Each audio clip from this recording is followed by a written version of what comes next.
driver, ramdam ko ang init ng iyong mga tingin. Ang paldang maikli at bukas na blusa ko ay senyales na tama ka. Para nga sa'yo ito, lalaki.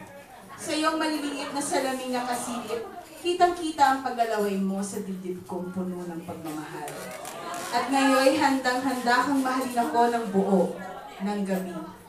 Dila ay iyong paiinitin, suso ay sisihotin. Di bali nang walang kitain. Dito tayo magsakayan sa likod ng taxi. Buksan ang radyo at ilabas ang iyong pagkalalaki. Nang matikman ko ng lubos ang iyong tama. Damahin ang kambyo ng pag-ibig mong tamang-tama na sana sa hubog ko. Ngunit ang libog ay mahal. Kailan may di tanggihan ng mga kalakihan ang pagbabasa ng aking katawan. Halika't painitin mo ang makina ko at siguradong marami pang bukas na tayo'y magsasama. Diyan, ipark mo sa tikita. Bakit nabahala ka? Nasabi ba kita? Hindi mo ba nagustuhan ang umbok na tumama? O wag mo sanang pigilan ang pagbubukas ng iyong laman sa ganitong pagmamahalan. Ito ay totoo.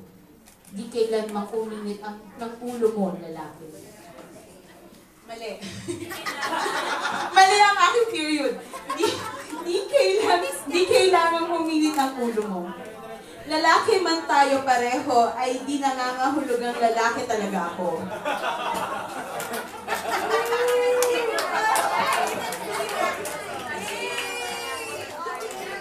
Ay, mag-girl. Okay, hayaan mo lang matuloy ang pagkikita ng ating mga diwa ng tuluyang magkainitan. Hayaan mong matamaan ko paulit-ulit ng kidlat. Mamahalin mo rin ako. Mamahalin mo rin ako bukas. Huwag mo na sabihin, pagbuksan mo na lang ako ng pinto, lalaki. Ito na ang bayad sa metro mong mahal. Balang araw, makikita mo rin na walang mali o tama sa aking pag-ibig. Nagbabagas sa init. Pero ano to, nag-text si taxi driver. Bukas, tayo ay magkita. Tapos na ba? Tapos na! Ayaw eh! Wait lang! Mag-joke ka muna. Yun na yung joke ko. Wait lang, nag-text si taxi driver. Bukas tayo ay magkita. Yun na nga. Ako si lalaking may tama. Namamahalin ka at mainit. At namamahalin ka at ang mainit mong batuta.